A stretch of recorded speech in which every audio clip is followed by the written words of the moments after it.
तो चलिए इसी बीच बड़ी खबर आपको बता दें मऊगंज से। मऊगंज घटना पर अब सियासत भी शुरू हो गई है। पीसीसी चीफ जीतू पटवारी का एक्स पर पोस्ट भी आ गया है।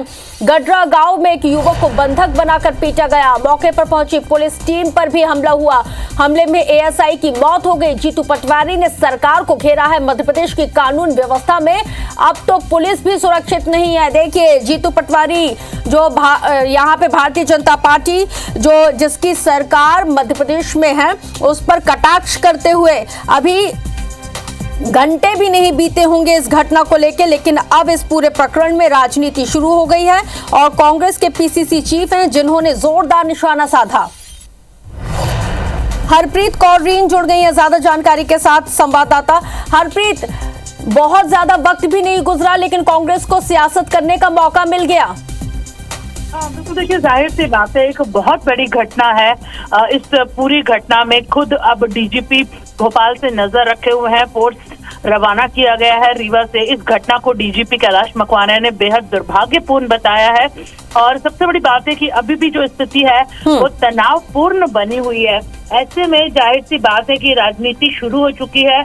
यहाँ पर जीतू पटवारी जो प्रदेश कांग्रेस अध्यक्ष है उनका एक एक्सपर्ट ट्वीट सामने आया जिसमें उन्होंने कहा है कि मऊगंज जिले में शाहपुर थाना क्षेत्र के जो गडरा में जो मामला है, बंधक बना के जिस तरह पीटा गया, अब जंगल राज से भी बदतर मध्य प्रदेश की कानून व्यवस्था। जाहिर सी है कि विपक्ष में बैठे हैं कांग्रेसी और ऐसे में अगर इस तरह का एक गंभीर मामला सामने आता है कि जब पुलिस कर्मियों की लेकिन हरप्रीत, सरकार को विधानसभा में विस्तृत कार्य योजना प्रस्तुत करनी चाहिए, ये भी वो कह रहे हैं और जिम्मेदारों पर मतलब जो जिम्मेदार दोषी हैं उन पर कठोर कार्रवाई होना चाहिए। लेकिन बैठे बिठाए हालांकि कांग्रेस को एक बड़ा मुद्दा हाथ लग गया है लॉ एंड ऑर्डर के चलते, क्योंकि जंगल राज से भी बदतर बता रहे हैं वो मध्य प्रदेश की कानून व्यवस्था। लेकिन ठीक है, कानून व्यवस्था को वो बदतर बता रहे हैं लेकिन इसके साथ कई अहम मुद्दे भी होते हैं जिनको उठाना चाहिए। देखिए जाहिर सी बात है अहम मुद्दे हैं, लेकिन जिस तरह का ये गंभीर मुद्दा सामने आया है कि पुलिस जो लोगों की रक्षा करती, सुरक्षा करती है और एक ऐतिहासिक दिन पूरे मध्य प्रदेश में भी दर्ज हुआ है कि होली के दिन ही जुम्मे की नमाज भी थी, होली भी थी, लेकिन किस तरह शांतिपूर्ण तरीके से दोनों ही पर्व मनाए गए, कहीं कोई विवाद की स्थिति नहीं बनी।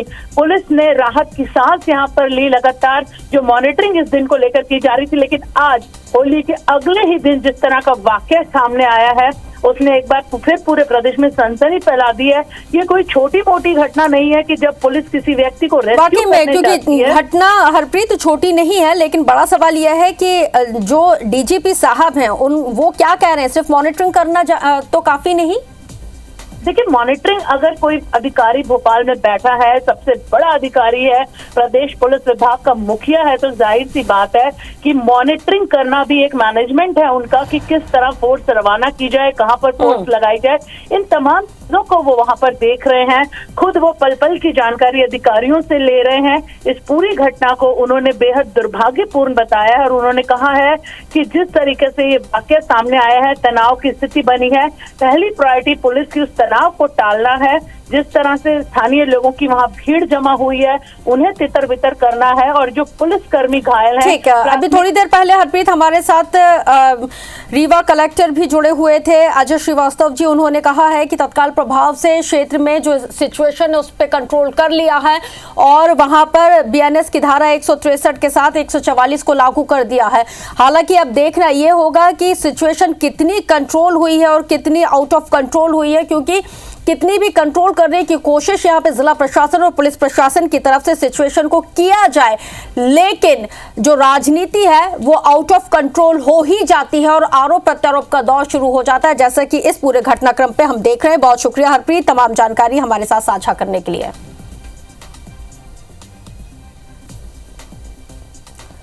हमारे साथ संवाददाता नवीन सिंह भी जुड़ गए हैं। नवीन, किस तरह से इस पूरे घटना को देखते हैं, क्योंकि अब वहां पे सिचुएशन आउट ऑफ कंट्रोल थी जिसको कंट्रोल करने की कोशिश की गई है, लेकिन अब राजनीति भी इस पूरे घटनाक्रम पर शुरू हो गई है।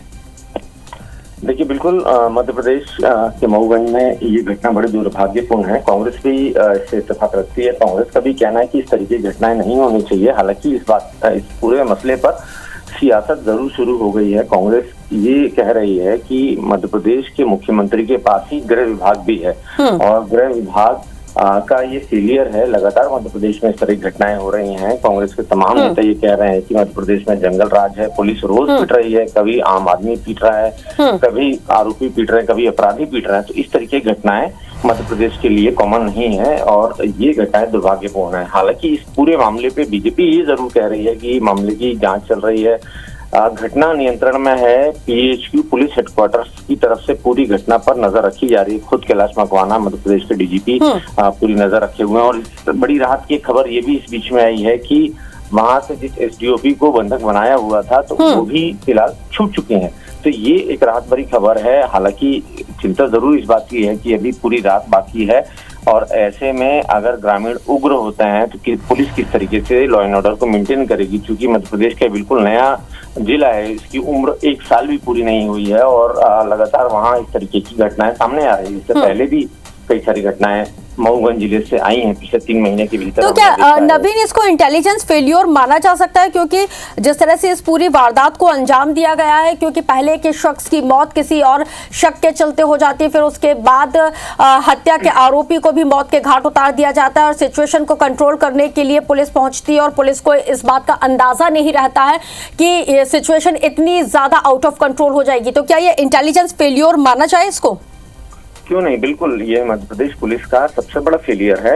मऊगंज जिले के पुलिस जो कप्तान हैं उनका फेलियर है। उस क्षेत्र की जो पुलिसिंग है उनका फेलियर है कि इतनी बड़ी घटना हो जाती है, मर्डर हो जाता है, पुलिस जांच करने जाती है। पुलिस को इस बात का अंदाजा नहीं था कि वहां पे इतने सारे लोग नाराज हैं, इतने उग्र हैं और इस तरीके का अटैक कर सकते हैं। और वो कौन लोग हैं, उनकी तासीर क्या है और पुलिस क्या उस तैयारी से नहीं गई जिस तैयारी से पुलिस को उस क्षेत्र में जाना चाहिए था और पुलिस क्या बैकअप लेकर गई।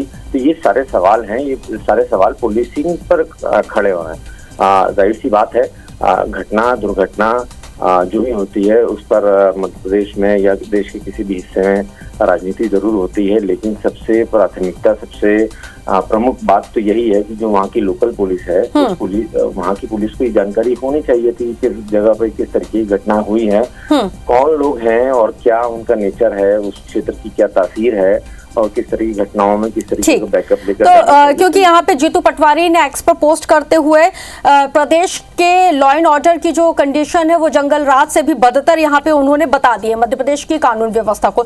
इसके साथ ही उन्होंने विधानसभा का जिक्र किया, तो विधानसभा की वैसे भी कार्यवाही चल रही है और क्या अब विधानसभा में सरकार को एक बार फिर से लॉ एंड ऑर्डर के और खासकर मऊगंज के मुद्दे पर अब विपक्ष घेरने की पूरी तैयारी करेगा? तो क्या विधानसभा चल पाएगी या फिर हो हंगामा हो के अनिश्चित काल के लिए वो भी रद्द हो जाएगी? देखिए परसों से सोमवार से विधानसभा का सत्र फिर से शुरू हो रहा है, कार्यवाही फिर से शुरू होगी। 2-3 दिन का लंबा एक ऑफ हो गया था। जाहिर सी बात है बजट सत्र पर चर्चा चल रही है। मुख्यमंत्री और मध्य प्रदेश की सरकार ने, डिप्टी सीएम ने बजट का ऐलान कर दिया है और ये भी कहा है कि मध्य प्रदेश में 1276,000 करोड़ का गृह विभाग के लिए बजट है और 4 नई जेल खोल रहे हैं। तमाम ऐलान हुए हैं। जाहिर सी बात है कांग्रेस के सामने ये एक बड़ा एजेंडा है, किस तरीके से एक्सपोज करेंगी बीजेपी की सरकार को। अगर सरकार ये कह रही है कि हमारे पास लॉ एंड ऑर्डर के लिए इतना पैसा है, हम इतना में बजट दे रहे हैं और कांग्रेस उसी दिन ये बात रखेगी सबसे पहले प्रश्नकाल के बाद या उसी समय इस पर हंगामा करेगी कि मऊगंज में इतना बड़ा हादसा हुआ है आदिवासी। ठीक है, ठीक, बहुत शुक्रिया नवीन तमाम जानकारी साझा करने के लिए। हरप्रीत आपका भी बहुत शुक्रिया तमाम जानकारी साझा करने के लिए।